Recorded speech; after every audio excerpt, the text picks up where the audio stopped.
Bismillahirrahmanirrahim. Distinguished guests, ladies and gentlemen, let's begin the program with the recitation of Kitab, Surah Al-Fatiha.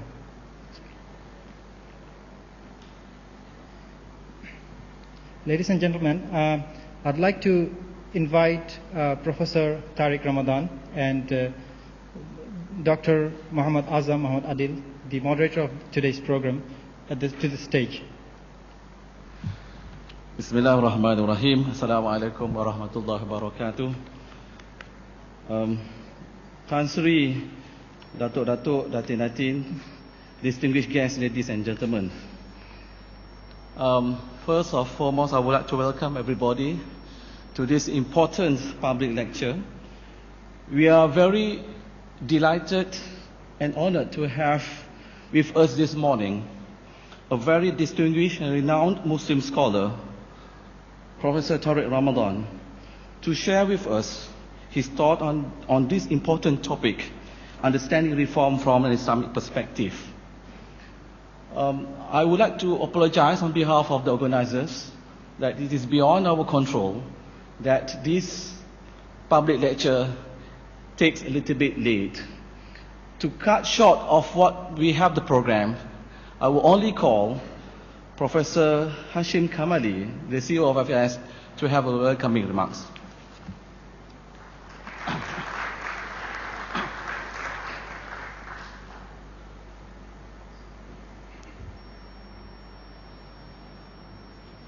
Bismillahir Rahmanir Rahim. Nahmaduhu wa nusalli ala rasulihil kareem. Subhanaka la ilma lana illa ma 'allamtana innaka antal alimul hakim. Excellencies, distinguished guests, Tansri, Datu, friends, brothers and sisters, ladies and gentlemen, Assalamu alaikum, good morning. I'm honored to welcome a very distinguished scholar in public intellectual to speak to us today on a subject that I have also shared with him in thoughts in our writings. We are in fact close. I have known him for many years, and there is a certain convergence in commonality of ideas. Today, he will be discussing approaches to reform, Islamic approaches to reform.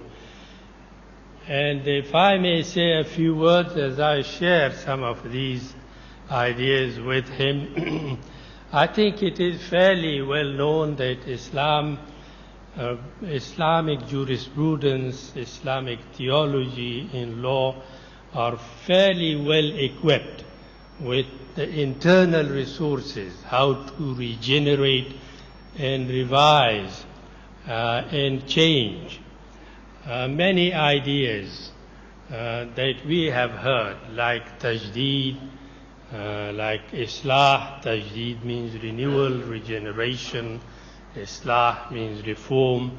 And of course, the formula for this, the regulated approach to change in law, in jurisprudence, is ijtihad. And these are not the making or the construct of the jurists. They arise from the sources, from the Quran and Sunnah. In the Quran there is a verse that Allah will not change the condition of a people unless they decide to change it themselves, unless they change what is in themselves. And the idea of ijtihad also originates from the Quran. Those who struggle in our path, we show them our ways. وَالَّذِينَ جَاهَدُوا فِينَا لَنَهْدِيَنَّهُمْ سُبُلَنَا. And articulated in the words of the Prophet that if a ruler or a scholar or judge exerts himself by way of ijtihad and arrives at a ruling, he merits two rewards. But the sincerity of his effort And the fact that he makes an effort, even if he falls into error without intention, that also earns him a reward. We have many rulings in the fiqh tradition that the rules in fatwa and ahkam are changeable with the change of times. And it is not accidental that our flagship journal here at this institute 8 years ago, 7-8 years ago when we started this, we entitled it Islam and Civilizational Renewal, Tajdeed Hadwari. This is the title of our journal. It is a quarterly international journal. We started it then, and I'm very happy to say it is an achievement for us, and we take pride that we have not stopped and have published it on time, the quarterly journal that we have. Without adding any further, I would like to now invite our dear Professor Dr. Tariq Ramadan, a very rare opportunity for us to have him. Thank you very much.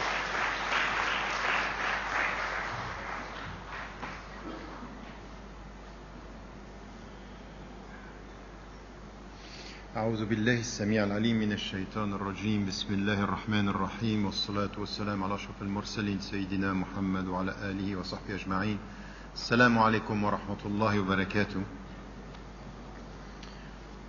I'm sorry that we are starting late. It's due to us arriving a bit late and you have been waiting for a long time. I will try my best to stick to the allocated time this morning. I just want first to thank you for this invitation, Professor Kamali, and your institute. In fact, it's the other way around. He is presenting me, introducing me as someone who is his fellow scholar, but I have been his student for a long time, reading his books and taking from him a lot. He pushed me in many ways. He didn't know that, but this is the way it happened in my life, is reading his books, coming back to some of the sources and trying to improve my understanding. And I want to thank him in the name of the Muslims around the world, because his impact is not only here in Malaysia, it's beyond the reality and helping the Muslims to get a better understanding of their religion. So thank you, and you know that we are not thanking Allah if we don't thank the people, and we thank you for that. My discussion this morning is about the understanding of reform, and what I will try to do is to start with a short introduction with 4 main points, and then go through the comprehensive approach of reform in the Islamic tradition. And I'm talking about Islam, I'm not only talking about the legal field, which in fact it's important, but I think that we need to understand that the legal approach is within an all-encompassing vision, a comprehensive vision of what Islam is all about. And sometimes we end up reducing Islam to the legal field. The legal is a means to something which is beyond the legal. The legal is just a means that we have to be faithful to Allah, Allah's obligations and prescriptions, and then to try to find our way to do what we have today in the name of our religion. So I will get this, or start with this vision, come to the different fields, and then try to understand in which way we have to deal with reform in the different fields that we are talking about. So let me start with the introduction and the 4 points that I want to make. The first one is what is usually understood when it comes to some of the verses that we have in the Quran, and the way it has been understood in the Islamic tradition, and mainly in our institutions, in our universities. It is what we are talking about. When it comes, for example, to a very well-known and it's authentic hadith, when it is said by the Prophet ﷺ, Allah يبعث لهذه الأمة على رأس كل 100 سنة من يجدد لها دينها. Allah is going to send to this community every century one person or group of people, man could be singular or plural, who is going to help this community to renew. To renew, it means to reform. Tajdeed here is to renew the understanding, or the understanding by the community. لِيُجَدِّدُ لَهَا دِينَهَا is renewing for this community its religion, or its and here deen is even wider than only religion, is the way of understanding our scriptural sources or our religion. So to renew our understanding. What was understood by the scholars is clear on this, and this is something which is important from the starting point. It's not to reform Islam, it's to reform the understanding. So we are not going to change the Quran, we are not going to change the authentic ahadith. They are here as our reference, al-masadir, al-asasiyya. This is what we have. Now, لِيُجَدِّدُ لَهَا دِينَهَا was understood, and this is quite a consensus among the scholars, renewing our understanding. So the way we are reading the scriptural sources. And what could help us to renew our understanding? There are things that are important.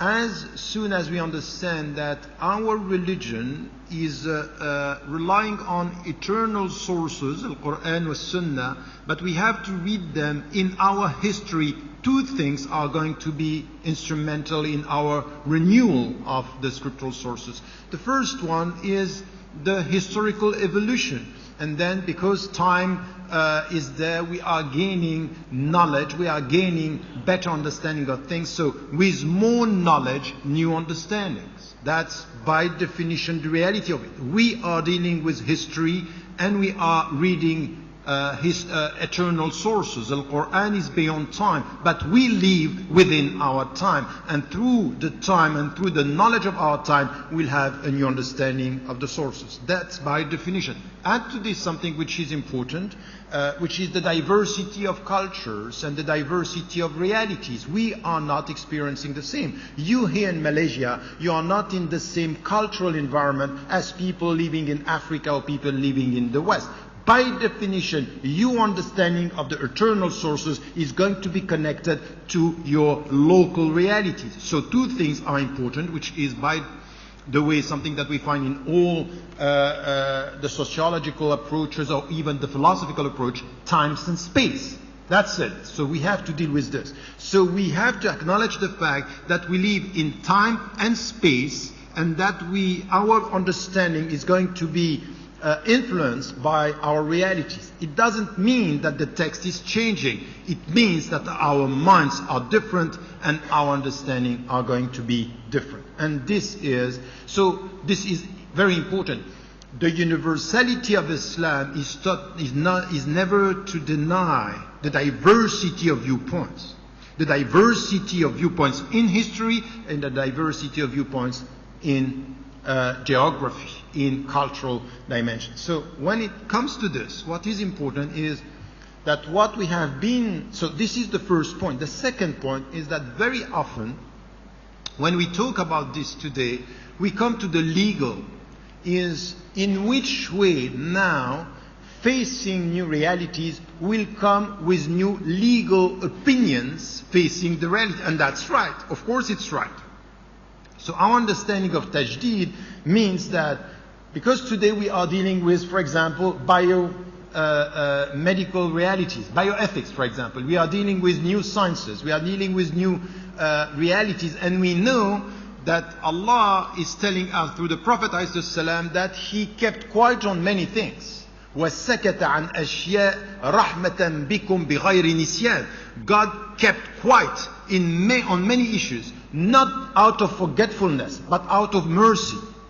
Meaning what? His silence means for you to think about the new answers facing the new reality. We know that.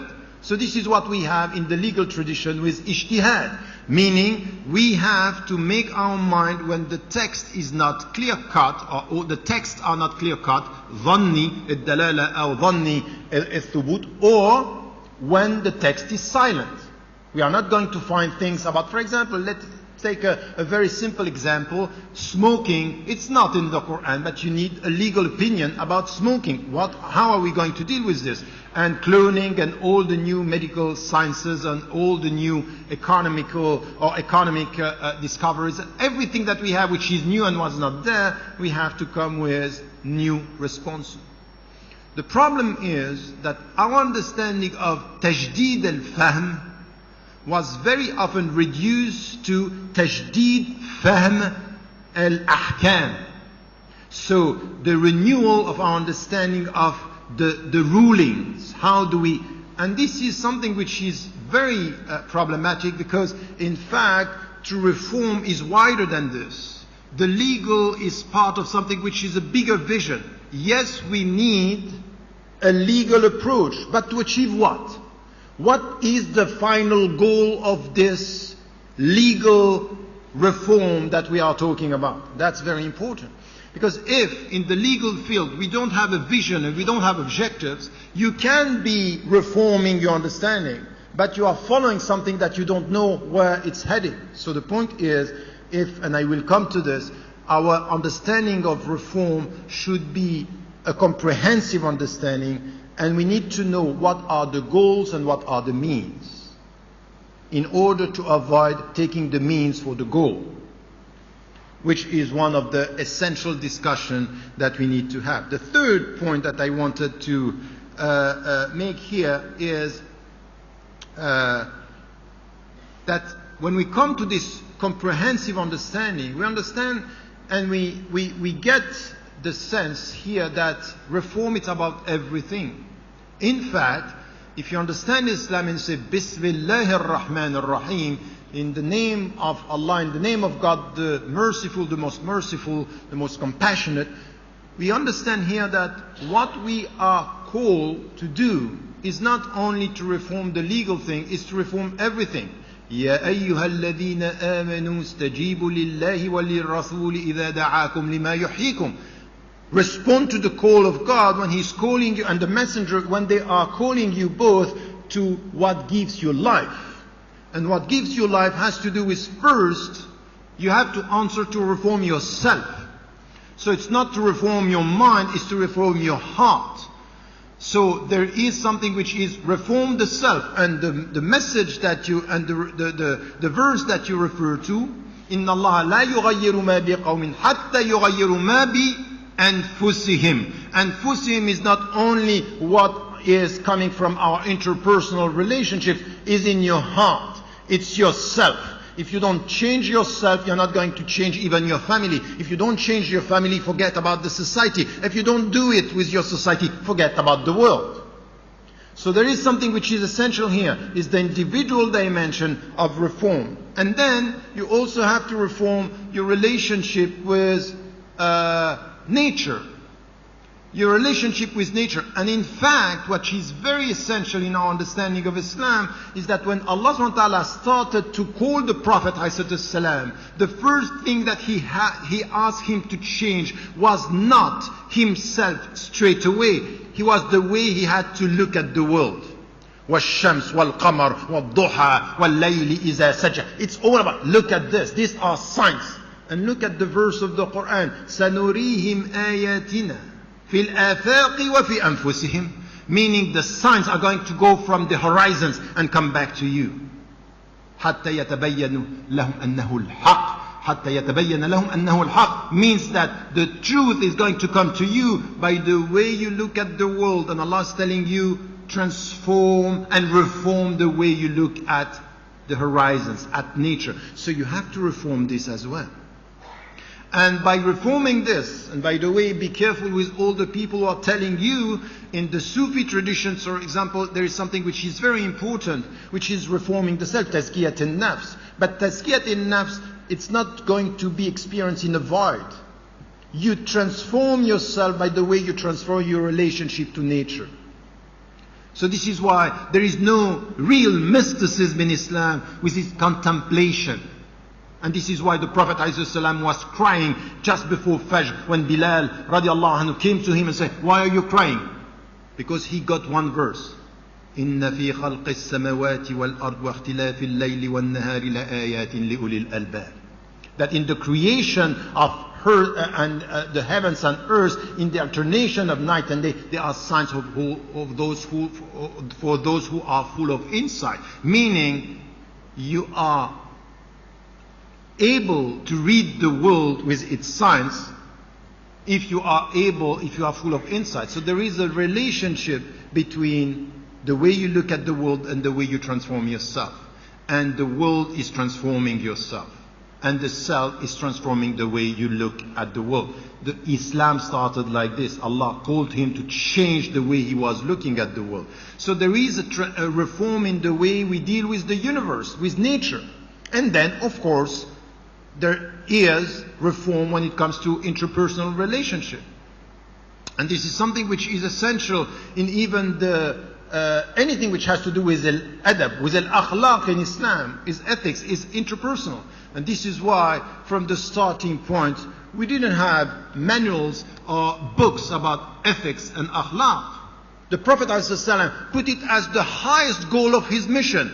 إِنَّمَا بُعِثْتُ لِأُتَمِّمَ مَكَارِمَ الْأَخْلَاقِ. I was sent to complete the most noble ethical or ethical values or character, or this is the way it has to be understood. He came with this mission to complete what came before him. So from the Jewish tradition, the Christian tradition, all the other tradition, and to complete this, but with something which was very important, makarim al-akhlaq, the noblest values and virtues that we have, al-fada'il, which is the virtues that we have to implement, the good character that are expected. Meaning here that this is going to have an impact on what? Our interpersonal relationship, the way we deal with human beings. So if you look at reform with this vision is about and all this, by the way, is going to reform your relationship to Allah. Because at the end, everything has to do with the very understanding of al-ibadah. Al-ibadah is to reform, is to have this pure, sincere, al-ihsan, the highest level. Because in fact, as Imam al-Nawawi was saying, there are levels in the way we worship God. The first is to understand what is coming from the Quran. يَا أَيُّهَا الَّذِينَ آمَنُوا هَلْ أَدُلُّكُمْ عَلَى تِجَارَةٍ تُنْجِيكُم مِّنْ عَذَابٍ أَلِيمٍ. It's a trade that you are doing good to get Jannah. So it's a trade. But there is a level which is beyond this, which is I do what I do for the sake of Allah. And I do what I do because I love Him. I'm not expecting a reward. And this is where you have something which is done, said in Surah Al-Insan. When you have something which is إِنَّمَا نُطْعِمُكُمْ لِوَجْهِ اللَّهِ لَا نُرِيدُ مِنْكُمْ جَزَاءً وَلَا شُكُورًا. We are not doing this for the sake of you telling us thank you. No, we are doing this because we love Him. So there are levels. And Imam al-Nawawi was saying there is Imam al-Tajir, which is the trader. We give you this, we are doing this because we are going to get a reward. But the highest level is about love. And al-ihsan is not to do it because you fear that Allah is going to punish you, but you are doing it because you know He is close to you. And this is what you have in the hadith, which is أَن تَعْبُدَ اللَّهَ كَأَنَّكَ تَرَاهُ فَإِن لَمْ تَكُنْ تَرَاهُ فَإِنَّهُ يَرَاكَ. That you are worshipping Him as if you were seeing Him, because if you don't see Him, He sees you, He's seeing you, He's here. But not only as somebody who is judging you, but somebody who is a being that is accompanying you, and that you have to love. So in this, the reform is also to reform our relationship to Allah. So if you come to reform from an Islamic perspective, is to reform the way you deal with yourself, to reform the way you deal with nature, to reform the way you deal with your fellow human beings. And then all this is to reform the way you are with Allah, which is the ultimate goal of your life. So it's not only changing our legal framework, it's reforming everything. And the legal is part of it. And we have to be very cautious not to put everything in the legal and not understanding the overall comprehensive message here. And it means that if Sharia means something, which I don't reduce Sharia to the legal framework. I think that this came from the fuqaha. The fuqaha reduced Sharia to something which is an understanding of fiqh, and you can find many of these things in Dr. Kamali's book, and many other scholars were talking about this. But Sharia, the way I see it, of course the legal dimension is there, but the way towards faithfulness, it's exactly the way we are going to implement all these reforms to remain faithful to our Lord, to our Creator. It's all this, the way towards faithfulness. And the way towards faithfulness is, you look at the Sufi tradition, you will see that they are insisting on reforming the self. It's the way you implement Sharia in your heart. تطبيق الشريعة في قلبك. And the Prophet ﷺ mentioned this. Istafti qalbak. Sometimes you have to ask your heart about, am I right? Am I faithful to the way towards faithfulness? So there is something here which is jihad al-nafs, is the way you are going to reform yourself to be close to God by reforming yourself. But you also need something which has to do in the relationship that you have with nature. A very important jihad. And to be respectful towards the environment, it's a jihad. Why? Because this is the way you are going to deal with the world and the way you are going to deal with human beings. And when you have in the Quran that the way, and you know this, it's coming from our tradition, that we have to be respectful of nature, because the way you respect nature is the way you respect Allah.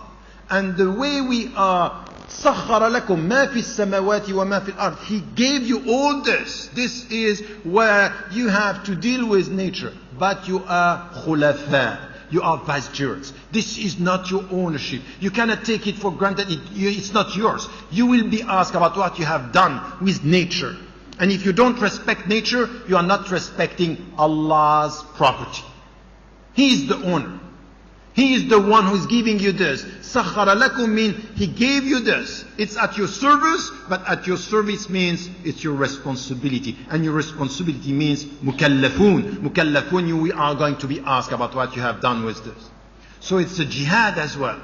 So all the people who don't listen to what is said about the environment, all what we have, all the challenges of our time, this is coming back to us. This is essential from an Islamic perspective. How we deal with the environment, how we deal with nature, because it's said in the Quran. And what we have to show, الَّذِينَ إِن مَّكَّنَّاهُمْ فِي الْأَرْضِ أَقَامُوا الصَّلَاةَ وَآتَوُا الزَّكَاةَ وَآمَرُوا بِالْمَعْرُوفِ وَنَهَوْا عَنِ الْمُنكَرِ. This is what we have to do. When we are settled somewhere, we have to start with praying, we have to start with giving the zakat, and then أَمَرُوا بِالْمَعْرُوفِ, meaning commending what is right, and preventing from what is bad. This is the very ethical distinction of Muslims wherever they are. It doesn't start only with themselves, it's also visible in the way they deal with nature. And then the third is, once again, this reality of jihad. So the jihad of the environmental jihad, it's important. And then you have also the social jihad is important. Are you working for more justice? Are you working for more solidarity? Where are you reforming? How are you reforming your society? And the political structures, the same. And the political structure is part of the social jihad that we have to endeavor in order, or to implement in order to change. So if you look at all what I'm saying here, you understand that Sharia is the way towards faithfulness, and jihad is everywhere. So anyone who wants to avoid jihad in our terminology, don't get it. We have to define jihad the right way, and not let the people in ISIS or the so-called Islamic State take words and take our terminology and distort the meaning. But as I am dealing with people in the West, they say, oh, we might have to remove jihad from your terminology. And they say, no, never. It's not going to happen. What is going to happen, what should happen, is for the Muslims to come back to their terminology and to define the words that they are using. So in fact, there is no Sharia in this comprehensive way without jihads in every field. With yourself, with the society, for nature, and in the name of our respect towards Allah. this is where we understand the very big picture when it comes to reform. And so it's a spiritual jihad, it's an intellectual one. And by the way, the first occurrence in the Quran about jihad has to do with Al-Quran. It's a means for your jihad. So it means intellectual jihad and spiritual jihad at the same time. لا تطيع الكافرين وجاهدهم به جهادا كبيرا. Don't obey the people who are negating or neglecting or denying the truth, and struggle by the means of the Quran against them. So means it's intellectual but also spiritual. Why was it spiritual? Because whenever they were coming to the Prophet ﷺ, he was to make a sujood and quote the Quran. So it's very spiritual. It's not only intellectual.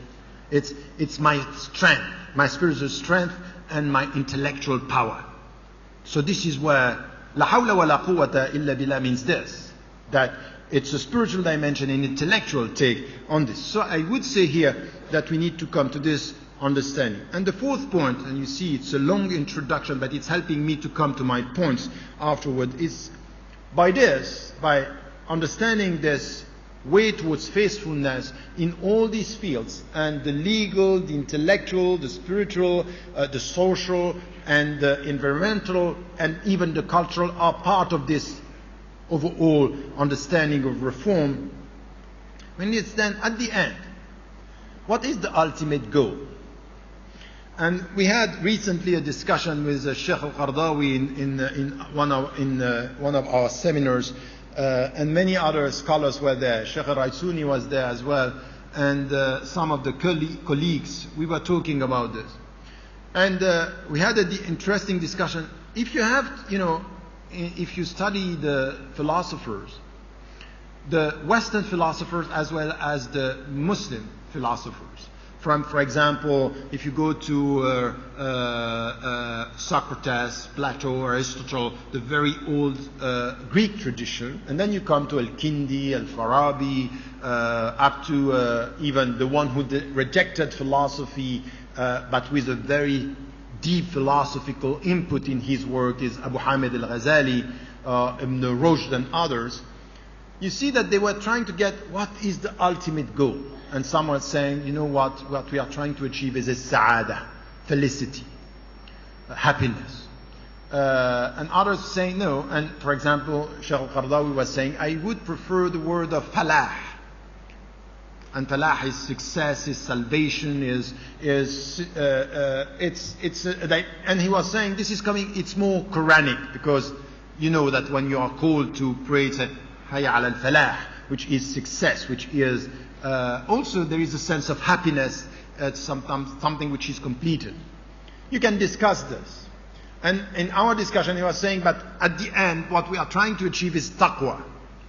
And you know that we have a problem translating taqwa in English or in European languages. It's very difficult. Even, is it damir? We had discussion between scholars about, is it the same as damir? I say no, taqwa is something which is piety, it's God's fear. Muhammad Asad in his translation is saying no, it's God consciousness, that there you have this consciousness that God is here, and the Prophet ﷺ said, "Hahuna taqwa." It's a very deep concept. But what do we want to achieve? Is it taqwa at the end? And in my discussion with Shaykh Al-Qardawi, said taqwa is a state, is a means. It's not the ultimate thing that we need to get. In fact, what we are trying to get, everything in the Quran, and even starting with the very essence, the very meaning of Islam, has to do with something that we are trying to get in our life. It's so much the case that in Surah Al-Fajr, what we have is a very clear understanding. Allah is calling, Ya ayyatuha nafsul mutma'innah, meaning in a state of what? Tranquility. In fact, the very essential word and concept we have in Islam is what you need to get is salam. Salamat al-nafs, which is inner peacefulness. As-salam, which is Allah yad'u ila dar as-salam, is one of the names of God. It's one of the names of Jannah. It's one of the names that we are calling. Even jihad, when it comes to qital, it's a way towards peace. We are not asking and calling for jihad in the name of jihad and killing people. It's resisting to killers or to oppressors in order to get peace. And there is no peace without justice. And there are no peace without conditions. But at the end, what do we want? We want to spread peace. Ifshu salam.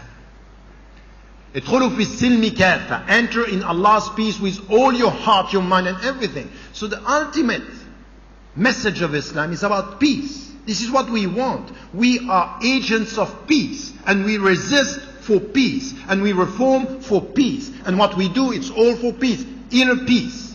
Peace with the environment. We want to be at peace with the environment, respecting the environment. We want to be at peace with our fellow human beings. We only resist when we are oppressed. We only resist when we are only involved in war because they are calling and we are responding. That's the very essence of our tradition. So there is no Sharia without resisting what is bad, and there is no resistance without jihad, and there is no jihad without understanding that the ultimate goal is peace. And this is what jihad in nafs is about. What do you want to achieve with your heart? It's to be at peace. It's to feel with peace, which is one of the names of Sa'ada, which is one of the names of Falah. And if we get this overall understanding, we come now with a very deep understanding of reform in Islam.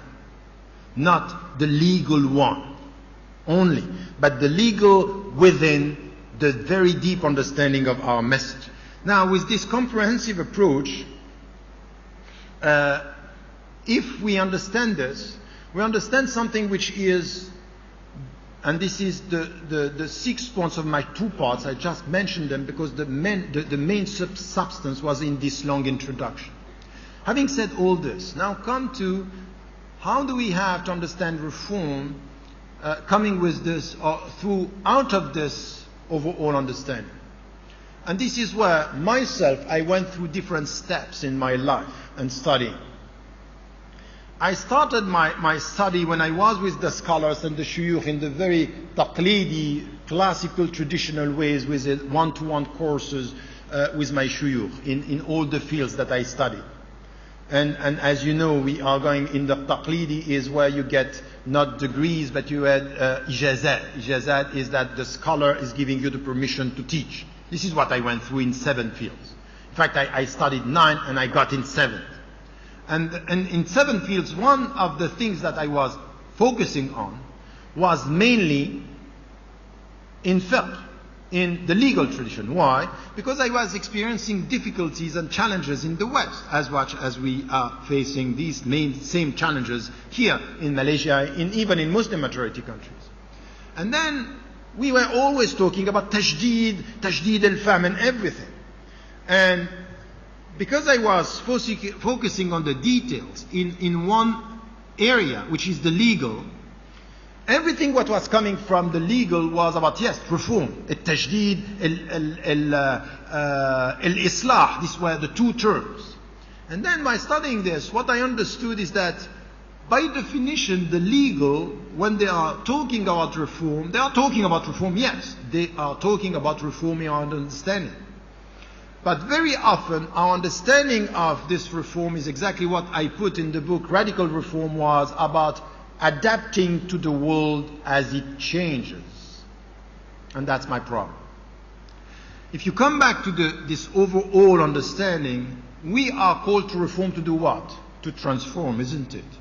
Transform yourself for the better. Transform the world for the better. Make this world better, make yourself better. It's not to adapt to the world as it is. But the problem is that in the legal, by definition, anyone who is working in the legal framework, you are dealing with new challenges and you try to adapt yourself to come with new responses to new challenges. And the point is not only to come to new responses to the new challenges, is to have a vision in which way my answer today is going to change this world for the better. In the spiritual experience, you understand that. Reform, Islah al-nafs, Tazkiyat al-nafs is to transform yourself. It's not to adapt to who you are. You can't in Islam say when you are nervous or you have a bad temper, if somebody is coming to you say you have to master your temper, say no, I'm sorry, I'm like this. I was created like this. Say I'm sorry, you were created like this, but your Tazkiyat al-nafs is to transform yourself. to the better. Master this. You have to be a better person. Don't tell me I'm like this and you cannot change it. Yes, you can. Has nothing to do with him. Okay, that's the point. And then if you get this from the spiritual side, you understand that this should be the same everywhere. Is to produce a legal apparatus that is helping us to change the world. And I understood that we have the same mindset but not the same goal. I had the same mindset with many of my scholars, many of my teachers, that we were talking about reform. We have to move on. We have to come with new answers. But the goal were not the same. And especially for Muslims living in the West, we got with this fiqh al-aqaliyat, which is fiqh for the minorities, and even in Muslim majority countries saying, you know what, you cannot change the world. You have now to deal with what is imposed onto us. So let us have an answer that is helping to protect us. So this adaptational reform is to adapt ourselves to the world in order to protect ourselves. The deep understanding of Islam is not to protect ourselves, is not only, by the way, is to protect and to transform. And it means that you have to come with a deeper understanding of how are we going to deal with this? How are we going to produce legal opinions that are helping us not to deal with the dominant system or the dominant reality, but to transform the reality for something which has to do with our goals as Muslims. So it's the way we deal with the legal framework which is important here, and which is problematic. And why in history, and how in our history this happened. You know, when you are in a position of confidence, when your mindset, and I take it as it is, I have traveled around the world, I've read books, met Muslims. There is something which is quite clear in the contemporary, and it's not new by the way, it's long, many centuries now, that we are nurturing a sense that we are dominated. That in fact, it's not only a sense, it's the reality. Politically, economically, scientifically, we are in a situation where domination is experienced. And it's coming from, it has been, the colonization, or through cultural colonization, intellectual colonization. And in this situation, the mindset that you have is, as they are coming with knowledge, with sciences, with cultures, with domination, what we have to do as Muslims is to protect ourselves. So our reform is within this understanding, trying to cope with what they have achieved. So we try to adapt. In times of confidence, you are not trying to adapt to the dominant, you are trying to reach your goal, which is completely different. The goals are distorted when you feel that you have to deal with people who are dominating you.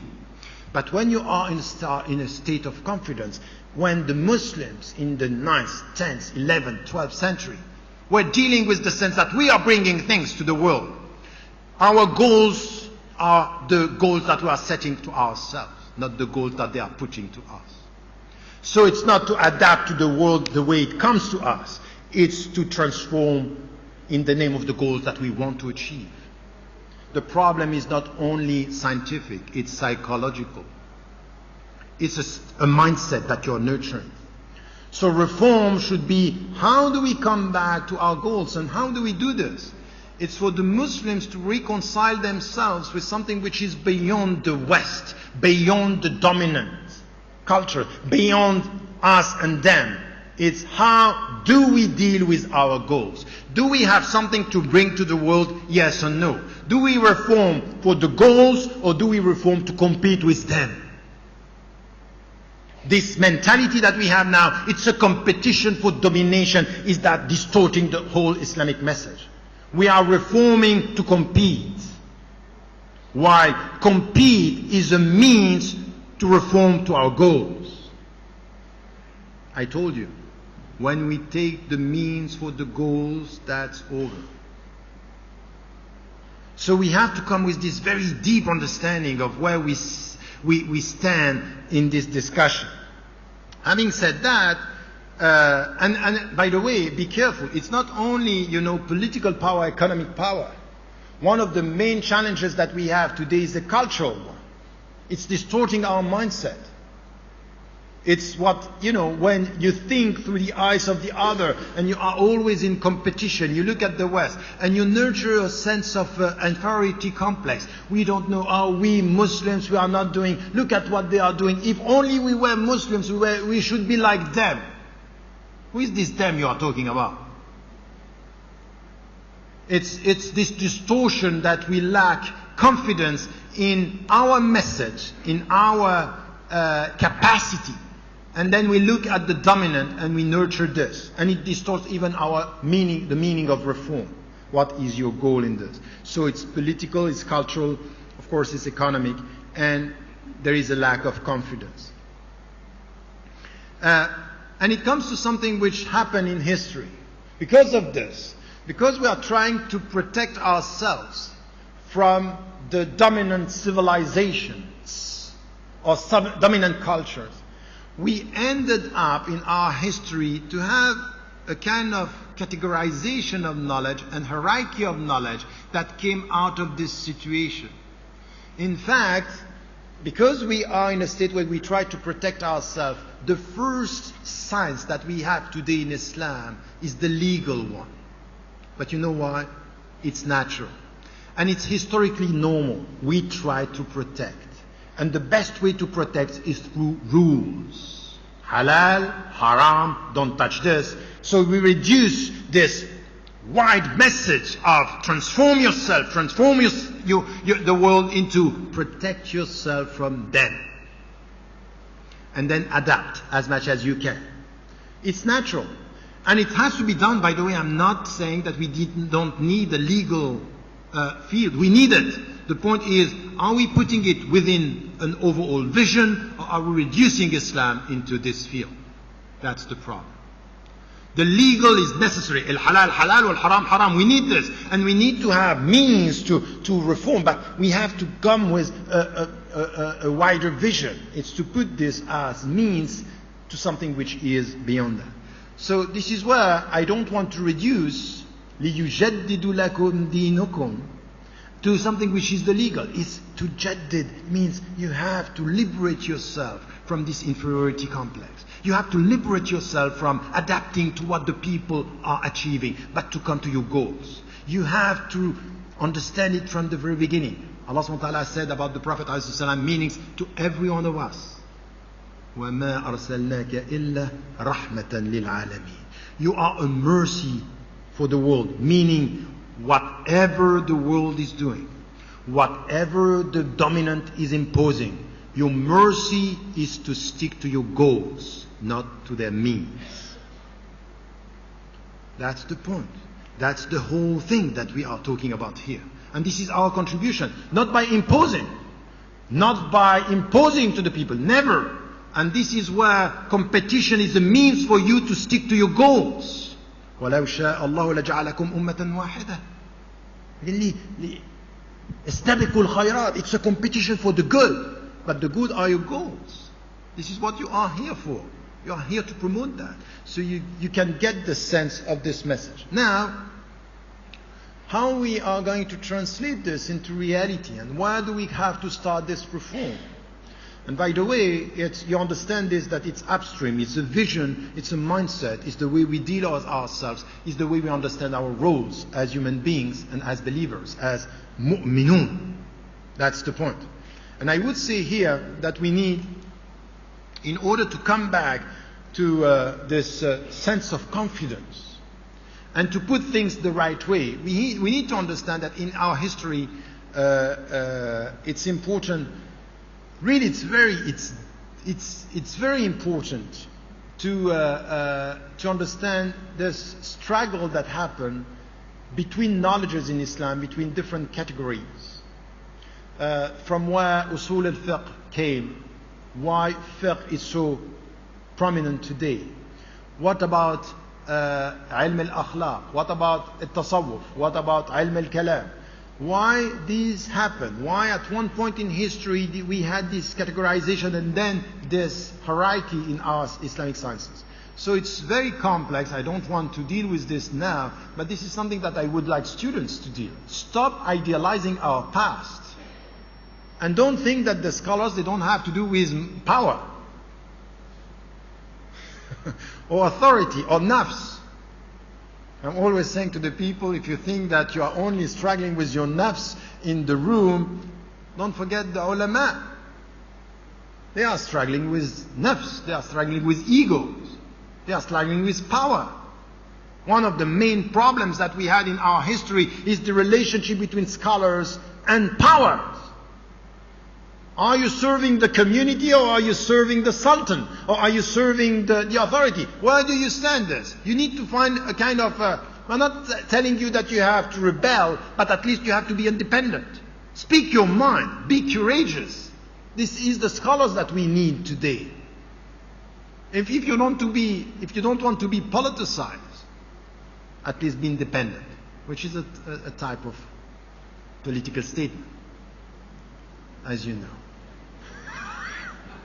It is. Independence is a political statement. So at least be independent.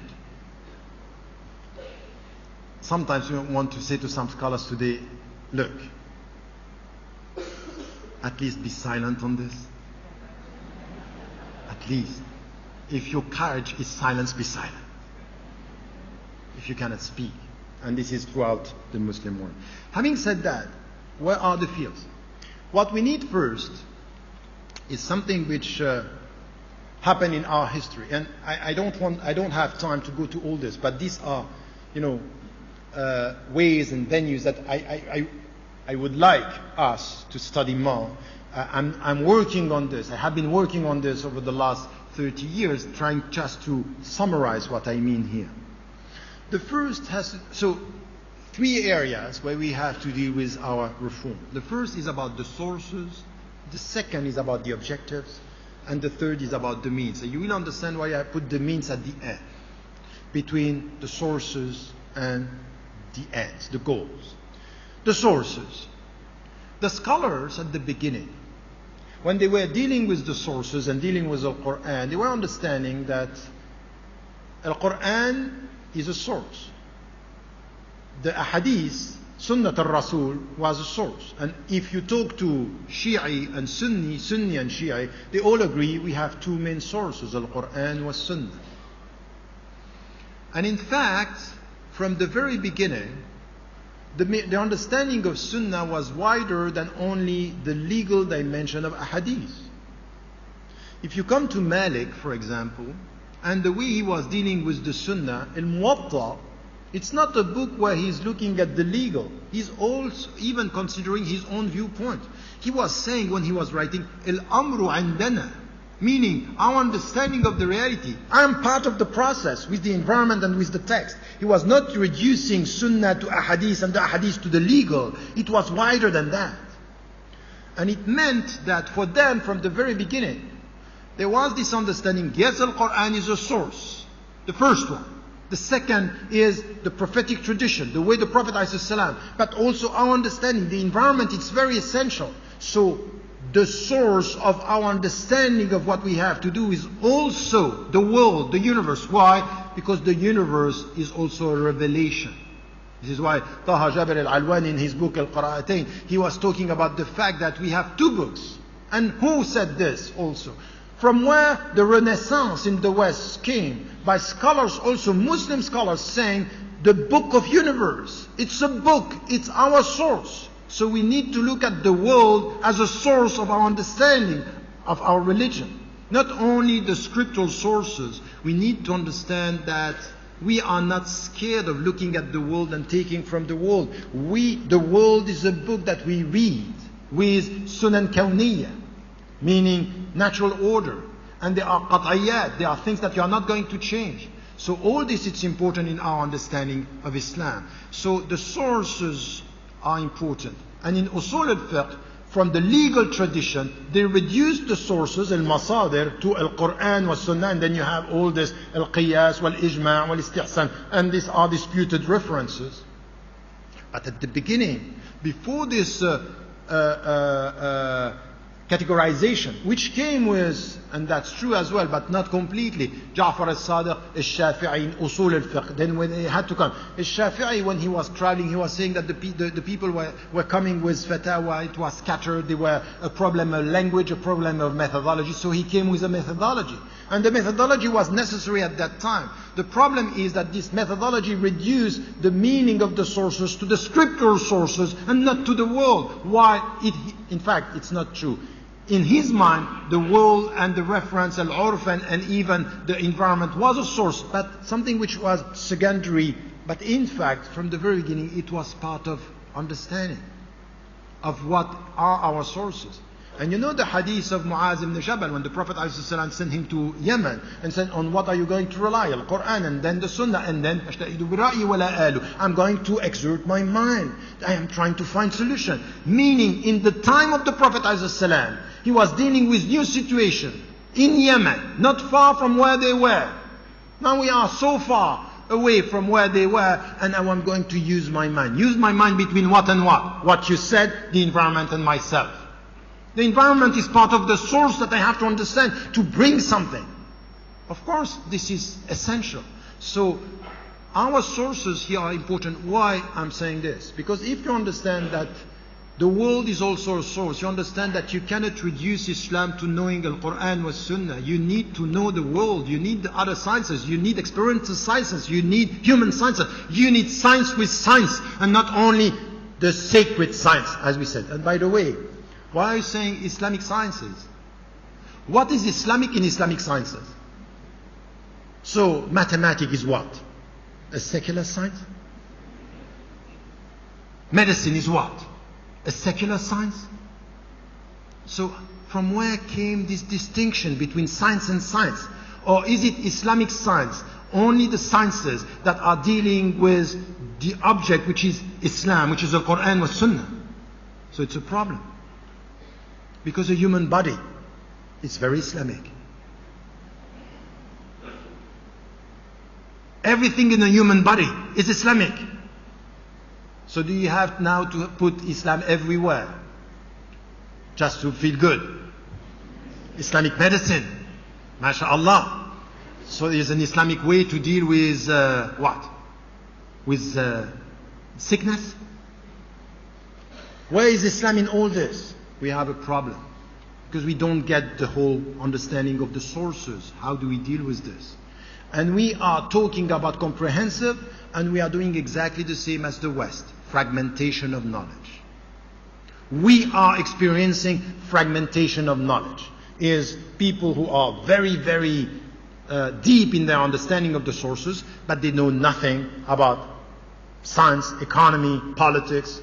And we are trying to come with, oh, give me a fatwa on this. It's a problem. If you can't just come with a fatwa if you don't get the complexity of the world now. So even the way we deal with our legal framework should be open now to all the sciences, and get the sciences, the knowledge of the people who understand what we are doing now. For example, you can come today with a very deep fatwa on something which has to do with medicine.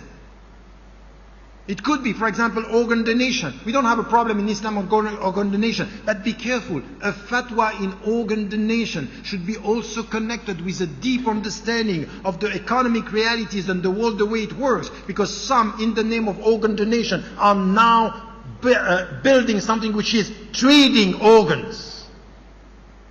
And this trade is coming with this. For example, in pharmacy, the pharmaceutical business, we have to be very cautious not to come with a fatwa that is very deep in one detail and not getting the whole picture.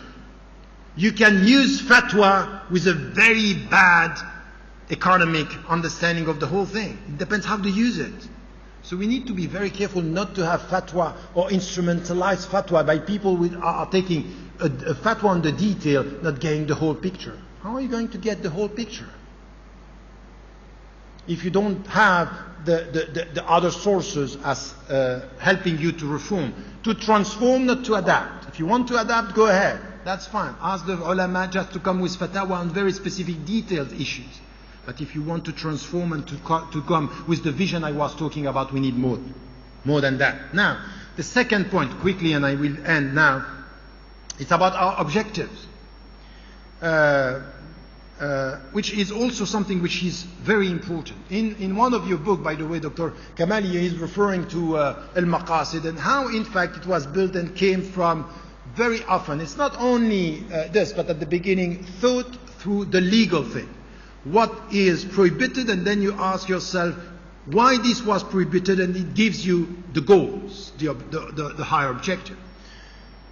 And you have scholars, and you know that it started with, in the Shiite tradition you have this. We also have this in Al-Juwayni, Abu Hamid al-Ghazali, who came with this. There is a discussion, and Al-Izz ibn Abd al-Salam is also dealing with this, and something which was also very interesting is the students of Ibn Taymiyyah, Ibn al-Qayyim. Ibn al-Qayyim al-Jawziyya, as we call him sometimes, he has the two names. What he said here is also, he was dealing with al-hiyal, which are the tricks in the legal, and say, we want to get rid of this. So he came with the objectives in order to be very clear that be careful not to use the legal to avoid the ethical. This was his take, the ethical, which is these are what we want good, we want al-khayr, we want al-hasan, we want al-ma'ruf. So don't let the scholars play with the rules in order to, in the hiyal, to try to have some tricks. Say, oh, we can do this, and in fact at the end we avoid. All this came from the legal. Ash-Shatibi, when he came to the discussion, was saying something which was very interesting. Which was, in fact, be careful, we need to read the detailed prescriptions of Medina in the light of the kulliyat, the universal rules of Mecca. So Mecca came with the overall objectives, and Medina came with its implement. But be careful, don't take the implementation for getting the whole picture, the framework. Exactly what I'm talking to you about now is that in Islam we have to be. He was dealing with the objectives and saying we have to come with kulliyat al-Mecca and not only al-juz'iyat Medina, which are the detail thing. So he was putting things into perspective. The details or the legal should be understood in the light of the comprehensive. And this was still within the legal. Recently in the last century you have Ibn Ashur. Ibn Ashur decided that he was going to deal with the objective in a way which was not based on the legal but based on the Islamic message. So he said, no, our objectives are not only legal objectives or only prescriptions. It's the very essence of Islam, and then we have to come to the message. And he was talking about something which is interesting, because by coming to this, he was reconciling also Islam with some of the other fields.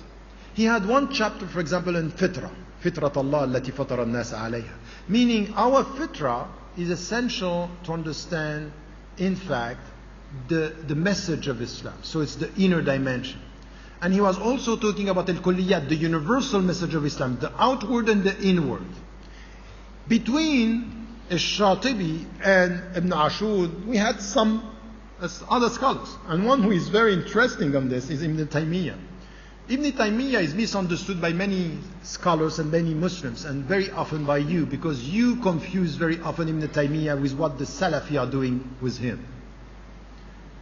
Ibn Taymiyyah is bigger than what the Salafi are doing with him. Ibn Taymiyyah is the one who said, coming to Al-Ghazali, and that the objective that they set about the five that you know, ad-din, wal-aql, wal-nafs, wal-nasl, wal-amwal, and Al-Qarafi added al-ird, honor, and so he said, no, there is something which is missing, which is the inner dimension, the inner objectives. Salamat al-nafs, it's something which has to do with al-qalb. It's quite interesting that the more perceived literalist scholars are talking about the more spiritual side of the objective. And by the way, he was himself a Qadiri. He was himself following a Sufi tradition, but a true and strict Sufi, not the Sufis that we have now. Which is, we'll talk about that here. But he was quite clear on this. So the point here is, our goals here, our objectives should be also perceived beyond only the legal. It's how do we deal with, for example, today, after all what happened in the Middle East, you had scholars who yesterday were saying, we want an Islamic state, we want the rules, and then they were dealing with people who took to the street and say, no, now we have to understand that freedom comes first. Okay, freedom before Sharia then. Yes. Okay, so it means that there is something before the legal.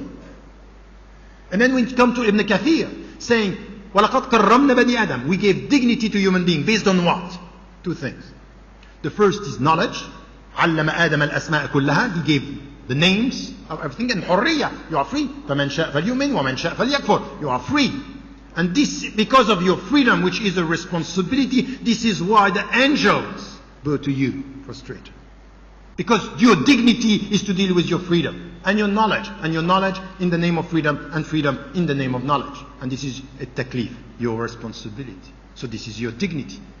Having said that, now you can't just come with objectives that are based or extracted from the legal. There is something which is human beings. It's something which has to do with freedom, with responsibility, with reason, with justice. These are also objectives that we have to take as something which is essential.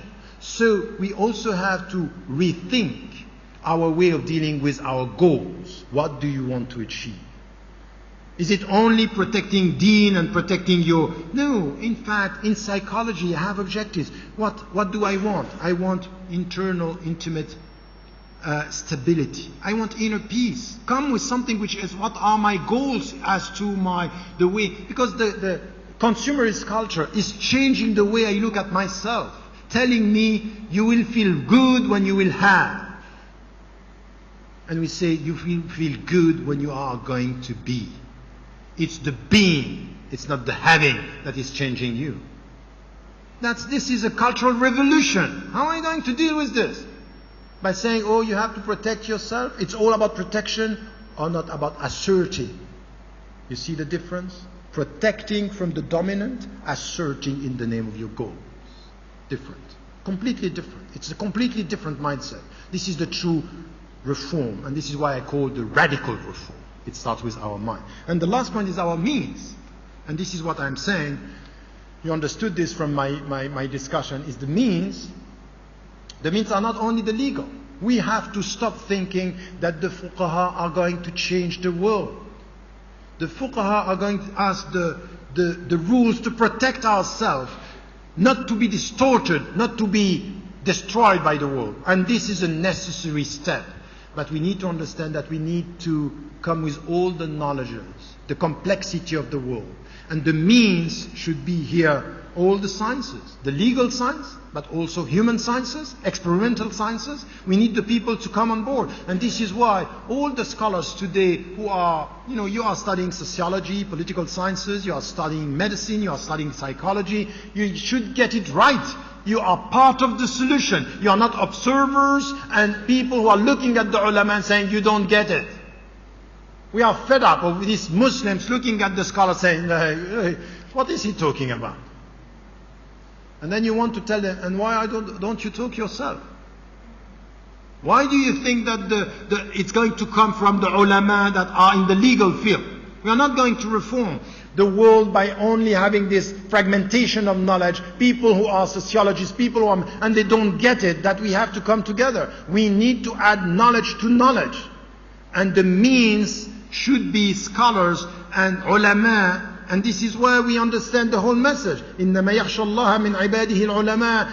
The people who are the more God conscious are the ulama, but not the ulama that are only the ulama of the text. The ulama who know the goals.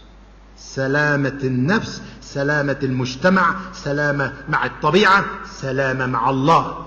السلام. So this is where the ethical dimension of everything that we have should be put as what do we want to achieve.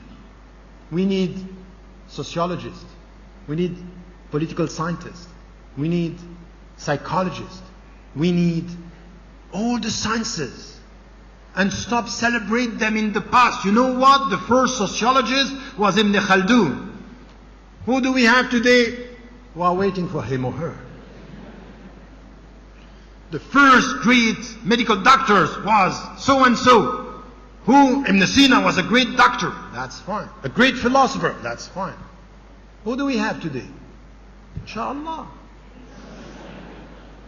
That's the point. Dreaming the future and idealizing the past and acknowledging our helplessness today.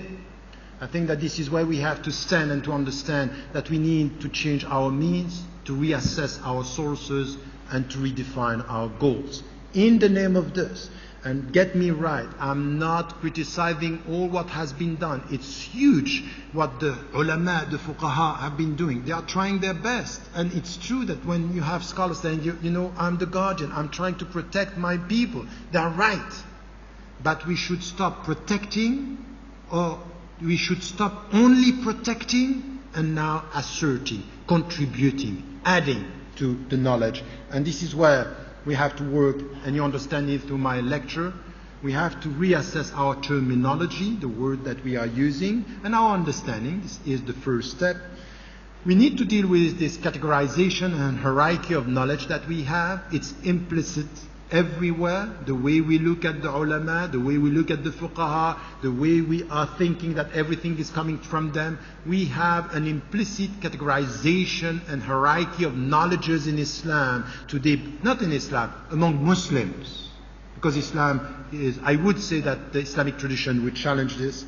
And we need also to understand that we need to be much more involved in all the fields of knowledge. We have to reconcile ourselves with the complexity of knowledge, not to have with simplistic fatwa, but complex understanding and accurate fatwa in different fields. And we should understand who are the actors.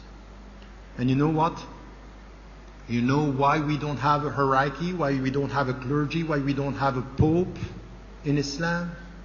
Because every single human being should understand his or her role in the process. Anyone who is accusing and criticizing the scholars, and he or she is not doing his work to understand how are you using what you know in order to promote salam and to promote justice and to promote dignity in this world, you are not doing your job. So stop criticizing by being a spectator and understand that you have to be humble by being an actor. Insha'Allah. Wassalamu alaikum wa rahmatullah.